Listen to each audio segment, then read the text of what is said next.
Hi, and welcome back to another episode of Rose-Colored Lenses. Today, we're going to talk about our personalities and how other people's judgment will influence us. One of the things that distinguishes us the most is our personality. You can have 100 people in front of you, and none of them will leave the same impact on you like the last one.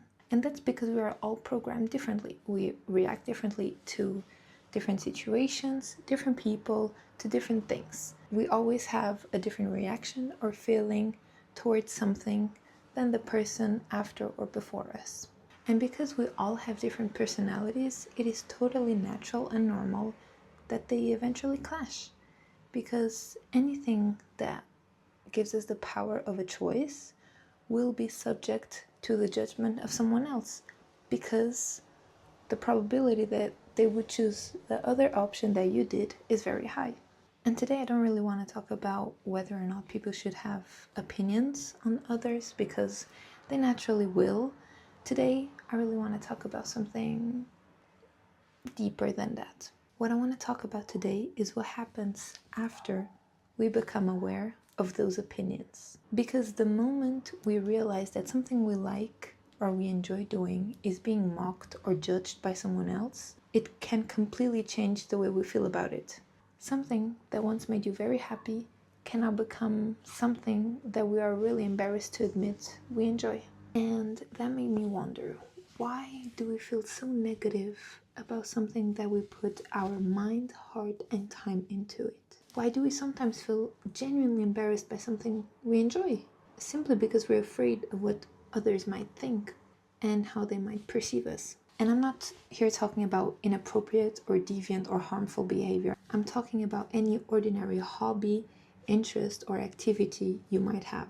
So today I really want to dig in that subject of why we hide the things we like just because of the fear we have of other people's perception of us. I'm going to use myself, like always, as an example. I'm going to use my presence on social media. So since I was young, I've had Instagram. Always did, always loved posting in there. I posted everything and anything.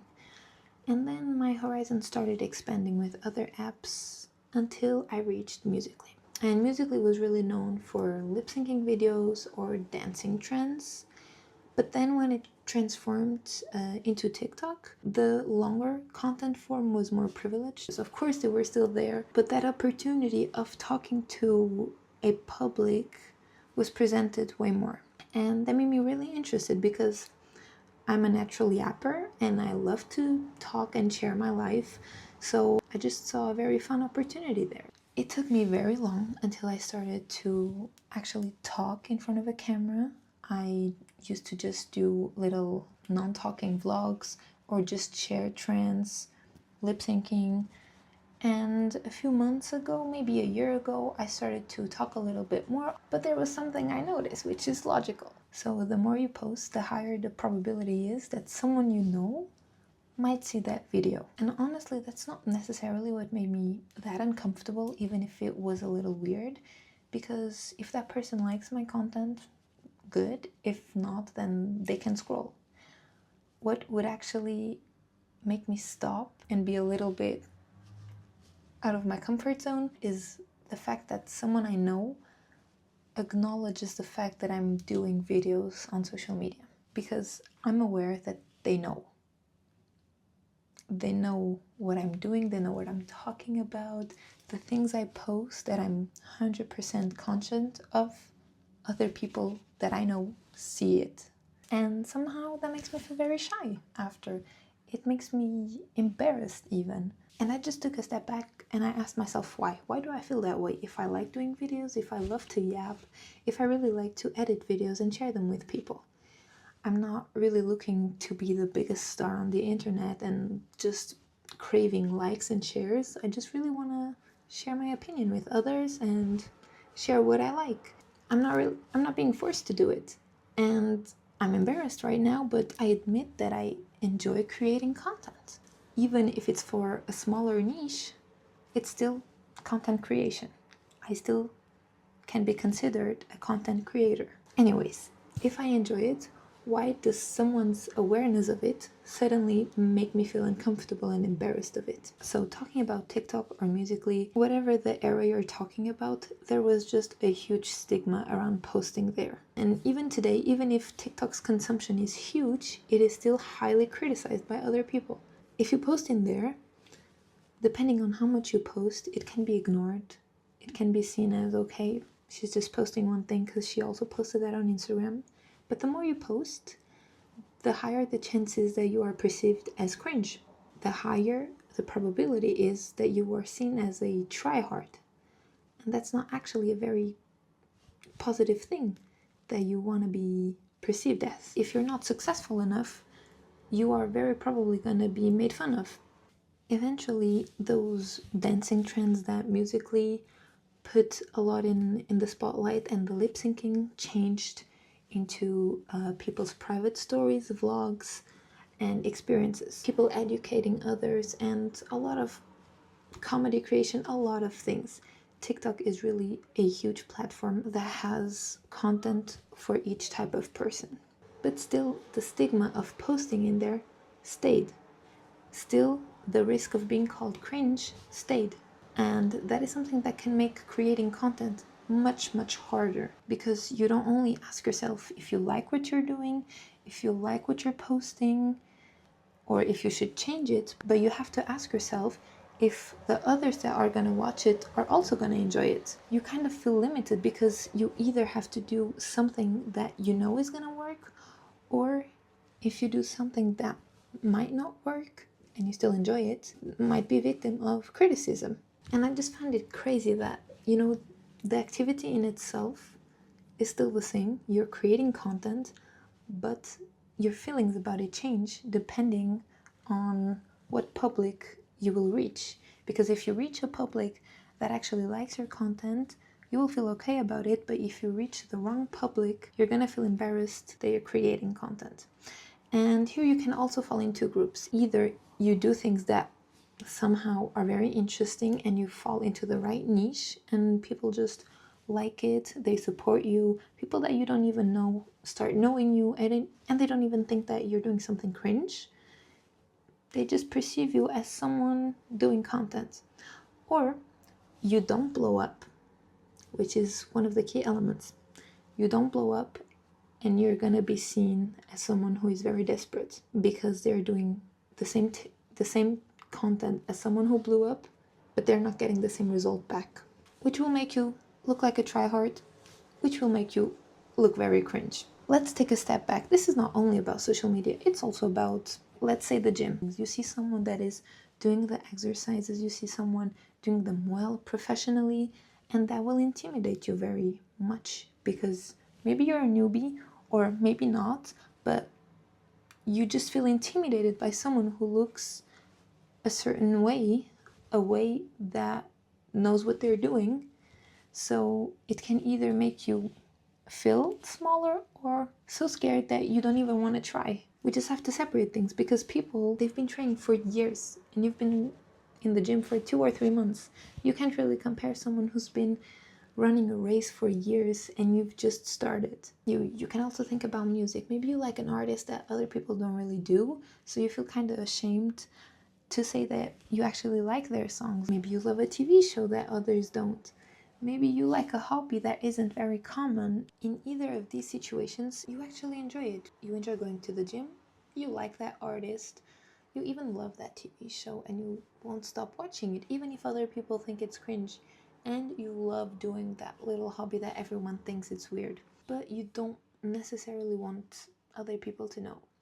And I went to look for it because I wanted to know if this was a thing or not. If it's normal that people are ashamed by the things they like. And apparently it's a thing. Maybe shame is a strong word, but I found some researches that studied about public self-consciousness, embarrassment, and social evaluation and self-esteem. And all of these keywords actually connect to one idea of changing how you openly express yourself based on how other people will perceive you. And like I said, this is all about ordinary hobbies, interests, likes, activities. It's not about harmful behavior.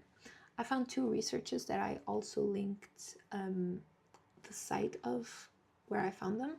It's one from 2008 that looked at public self-consciousness and people's concerns about embarrassment and social evaluation. They basically compared high and low public self-conscious people and their concern with avoiding embarrassment and evaluation, social evaluation. So how people will judge you. Here the basic idea is that people who are more concerned with how they appear to others may manage the version of them that they want to present way more than people who aren't that concerned about the opinion of others. And if you want to put a example sentence on it, it would be, I like this, but I won't tell this particular person about it because I know they're going to judge me. That would be an ordinary sentence for someone who really takes care of their image and how they want to appear to other people so that they are the least judged as possible. It's more of an external feeling. You're way more worried about how others will perceive you because of something you're doing. And then we have another research from 2017 that studied about embarrassment, self-esteem, and how people would react and respond when they felt judged. And this research brought an interesting distinction, because sometimes it's not that we actually think that something is embarrassing, we just think others will think that. When people felt embarrassed, their concern of how they were being perceived could influence how openly they presented something associated to their identity. Here, people with different levels of self-esteem will have different coping strategies. People with a lower self-esteem will try to avoid having a lot or any social attention. It would be more of a, I like this, but I'm embarrassed to admit it. It's more of an internal feeling that you are actually embarrassed about something you're doing, more than the first study where you're not that embarrassed, but you're more worried about other people's opinions, really. So to conclude the studies, this is not a very explored topic, to be honest, but it's a very interesting phenomenon nonetheless. We will sometimes put other people's opinions on top of how we feel about something and behave accordingly to their opinions instead of our heart. There's a bunch of reasons why we would be cautious about sharing things that we like, especially when the person you want to share it with isn't on the same page or doesn't have the same interests as you. Going back to my example with social media, I can really relate to this, because when I see someone that isn't as fascinated as social media or doesn't post as much or not at all, I feel extremely embarrassed when they say something judging a TikToker, or when they come across a TikTok of mine and they actually mention it during a conversation. I also went to research a few reasons why we are scared of being judged, and one of them, first of all, is the fear of being seen as uncool. There's a stigma about doing TikToks, and you do TikToks, so naturally you're scared to be seen as cringe. Other times we just don't want to be stereotyped and don't want others to mock us. When you post a lot, you can get labeled as a wannabe influencer, which has a very negative connotation. And other times when you're not being mocked, you can still be seen as an influencer. And nowadays, an influencer has a very sensitive reputation. So you also don't want to be seen as someone who fits into that stereotypical description. We also might want to fit into a group that doesn't have that same interest that we do, so we kind of want to avoid that part of us that talks about it, or we don't want to share it with them so that we can fit a little bit better. If the whole group dislikes something you love or isn't very in on it, if you admit you enjoy it, it can make it a little bit awkward, or you can feel a little bit odd being the one that's sticking out. And sometimes, depending on the situation, fitting in is more important than expressing yourself, so you might just stay silent for some things to be able to fit in. I'm not saying that this is negative or positive, I'm just stating my statements.